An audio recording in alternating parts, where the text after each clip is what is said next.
Maria. Uta. Uta. Good morning.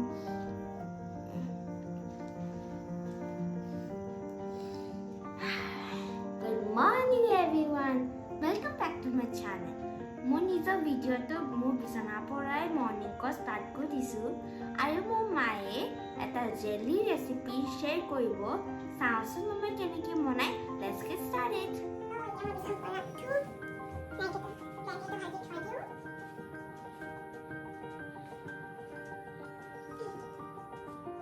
এতিয়া মই online ক্লাছটো কৰি লওঁ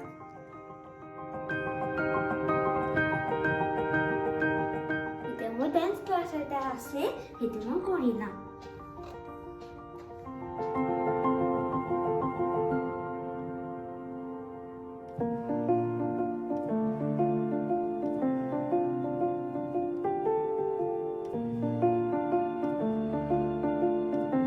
ক্লাছ কৰি ভোক লাগি গৈছে সেইকাৰণে মই লাঞ্চ কৰিম এতিয়া আজি মোৰ লাঞ্চত আছে চিকেন বিলাহী শাক জলফাই পিটিকা rice and dal.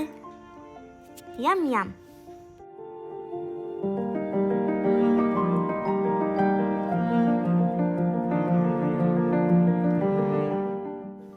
এতিয়া মামাই জেলি বনোৱা ষ্টাৰ্ট কৰিব চাই থাকক এতিয়া মই 1 কেজি মান টেঙামৰা লৈ লৈছোঁ টেঙামৰাখিনি ভালদৰে পানীত ধুই লৈছোঁ আৰু এটা এলুমিনিয়ামৰ পটত য'ত মই টেঙামৰাখিনি বইল কৰিম সেইখিনি এতিয়া ঢালি দিম ভালদৰে ঢালি লৈছোঁ অকণমান পটটো ডাঙৰ হ'লে ভাল হয় কিয়নো তাৰ পৰা যিহেতু ফেন উঠিব সেই ফেনখিনি আমি কাঢ়িব লাগিব আৰু কেৰাহীটো পাত্ৰটো অকণমান ডাঙৰ হ'লে ভাল হয় চাওকচোন ইমান ধুনীয়া সতেজ যিমানে ফ্ৰেছ হয় জেলিখিনি সিমানেই ভাল হ'ব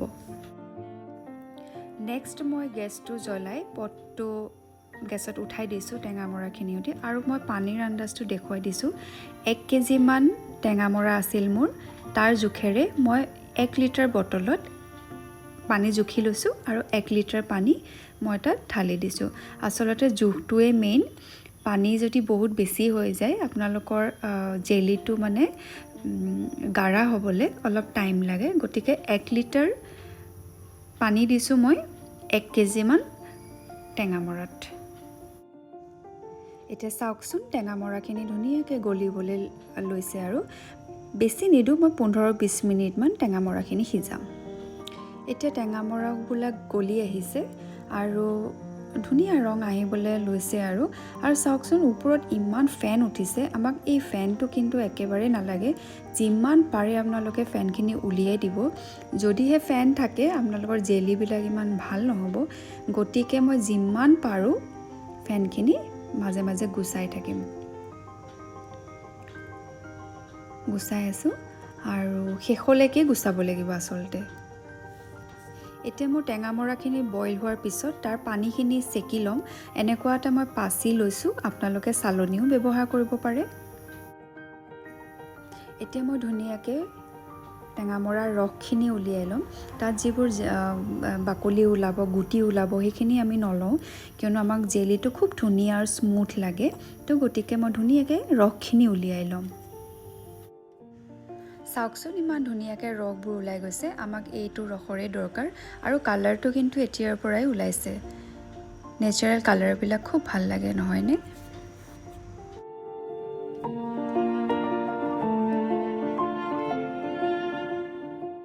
এতিয়া মই চেনিৰ জোখটো দি দেখুৱাম মই 1 কেজি টেঙামৰা লৈছিলোঁ তাতকৈ মোৰ আধা লিটাৰতকৈ অলপমান বেছি জুচ ওলাইছে তাত মই 500 গ্ৰাম চেনি যোগ কৰি দিম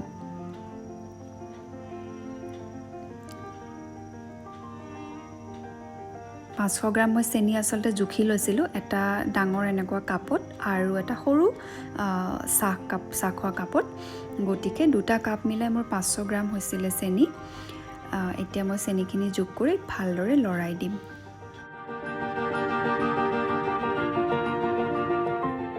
চাওকচোন একো ফুড কালাৰ ব্যৱহাৰ নকৰাকৈ ইমান ধুনীয়াকৈ ৰংটো আহিছে এতিয়া মোৰ জেলিখিনি ধুনীয়াকৈ উতলি আহিছে আৰু এয়া ফেনবোৰ আকৌ ওলাইছে, মাজে মাজে এনেকৈ ওলাই থাকিব। আপোনালোকে যিমান পাৰে হেতাৰে কাঢ়ি দিব। মই আগতেও কৈছোঁ ফেনখিনি থাকিলে কিন্তু আমাৰ জেলিবোৰ খাবলৈ ভাল নহয়। আৰু আপোনালোকে গেছৰ ওচৰৰ পৰা গুচি নাযাব, কিয়নো চেনি দিয়া আছে যিহেতু তলত লাগি ধৰা খুব চান্স থাকে আৰু লাগি গ'লে জেলিখিনি একদম বেয়া হৈ যাব। গতিকে গেছৰ ওচৰতে থাকি আপোনালোকে ফেনবোৰ এনেকৈ কাঢ়ি থাকিব। আৰু গোটেই জেলিখিনিৰ বনাওঁতে আচলতে মোক 45 মিনিটমান সময়ৰ দৰকাৰ হ'ল। এতিয়া মই ইয়াতে এফাল নেমু চেপি দিম। নেমুটোৰ আন্দাজ হয়তো চাহ চামুচেৰে 1 চামুচ হ'ব। ধুনীয়াকৈ মই চেপি দিম। আৰু যিহেতু মই মোৰ ছোৱালীজনীৰ কাৰণে বনাইছোঁ, মাত্ৰ মই 3টা বা 4টা ইনগ্ৰিডিয়েণ্টছ দিয়ে জেলিখিনি বনাইছোঁ। একো কেমিকেল ইউজ কৰা নাই বা জমাবলৈও মই একো জিলেটিন বা কৰ্ণফ্ল'ৰ ইউজ কৰা নাই। খুব ঘৰুৱাভাৱে সহজভাৱে মোৰ ছোৱালীজনীৰ কাৰণে বনাইছোঁ। বিশেষকৈ ল'ৰা ছোৱালীৰ কাৰণে খুব ভাল। এতিয়া মই জেলিখিনিৰ সোৱাদ বঢ়াবলৈ মই অকণমান চফ থেতেলি লৈ অকণমান খুন্দি লৈ পেলাই চফখিনি দি দিছোঁ। আৰু ভালদৰে আপুনি চফখিনি দি লৰাই দিব। খুব ধুনীয়া গোন্ধ এটা আহে, আচলতে খাই খুব ভাল লাগে। আৰু এনেদৰেই লৰাই লৰাই জেলিখিনি পগাই থাকিব অলপ ডাঠ হোৱালৈকে।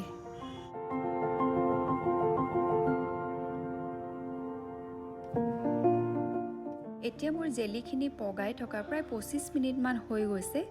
আৰু চাওকচোন ফেনবিলাকো নাইকিয়া হৈ গৈছে আৰু জেলিখিনি ধুনীয়াকৈ ডাঠ হৈ আহিছে। আমি কেনেকৈ গম পাম যে জেলিখিনি হৈছে, মই আপোনালোকক এটা টিপছ দেখুৱাই দিছোঁ। এনেদৰে অকণমান দুটোপালমান লৈ ল'ব আৰু প্লেট এখনত এনেদৰে ঢালি দিব। আৰু প্লেটখন মই অকণমান বেকা কৰি দিছোঁ। আপোনালোকে চাওকচোন পানীৰ দৰে কিন্তু বৈ অহা নাই, লাহে লাহে আহিছে। তাৰমানে আমাৰ জেলিখিনি হৈ গৈছে ধুনীয়াকৈ। এতিয়া মই গেছটো বন্ধ কৰি জেলিখিনি বটলত ভৰাম। মোৰ জেলিখিনি হৈ গৈছে আৰু সেইখিনি ভৰাবৰ বাবে মই এনেকুৱা এটা আইনাৰ জাৰ লৈছোঁ। আৰু আপোনালোকে মনত ৰাখিব, কেতিয়াও প্লাষ্টিকৰ পাত্ৰত নথব। এনেকুৱা আইনাৰ জাৰ বা আইনাৰ বটল ব্যৱহাৰ কৰিব, তেতিয়া জেলিখিনি খুব বেছি দিনলৈ থাকি যাব। এতিয়া মই জেলিখিনি ভৰাই যাম গৰমে গৰমে, কিয়নো ঠাণ্ডা হৈ গ'লে ডাঠ হৈ আহিব আৰু তেতিয়া ভৰাবও বেয়া হ'ব। গতিকে আপোনালোকে ভৰাবৰ কাৰণে জাৰটোত এখন চামুচো ভৰাই ল'ব পাৰে, নহবা কাঁহী এখনত পানী দি পেলাই জাৰটো তাৰ ওপৰত থৈও কৰিব পাৰে, যাতে বেছি গৰম পাই আইনাৰ জাৰটো ভাঙি নাযায়। তো এনেদৰে ভৰাই যাওক। মোৰ জেলিখিনি বনোৱা সম্পূৰ্ণ হৈছে আৰু চাওকচোন ইমান ধুনীয়া জেলি হৈ উঠিছে। আৰু ৰংটো যে কি ক'ম, আৰু খুব ধুনীয়া হৈছে। আৰু তাতে চফখিনি দিয়াৰ কাৰণে খুব ধুনীয়া গোন্ধ এটা আহিছে, ধুনীয়া ফ্লেভাৰ এটা আহিছে। আৰু জাৰটোত ভৰোৱাৰ পিছত অলপমান বাকী আছিলে, গতিকে মই বাতি এটা তেনেকৈ লৈ আপোনালোকক অলপ দেখুৱাইছোঁ। চাওকচোন একদম কিনা জেলিৰ দৰে লগা নাইনে বাৰু? যিহেতু এতিয়া টেঙামৰাৰে ছিজন, গতিকে আপোনালোকে এনেকৈ বনাই ছমাহ এবছৰলৈকে ধুনীয়াকৈ ল'ৰা ছোৱালীক দিব পাৰে, প্ৰিজাৰ্ভ কৰিব পাৰে। গতিকে ভিডিঅ'টো যদি চাই ভাল পাইছে, প্লিজ লাইক কৰিব, কমেণ্ট কৰিব, ছাবস্ক্ৰাইব কৰিব। আৰু আপোনালোকৰ সহায় সহযোগ পালে এনেদৰে ধুনীয়া ধুনীয়া ৰেচিপিবিলাক মই শ্বেয়াৰ কৰি যাম। ধন্যবাদ।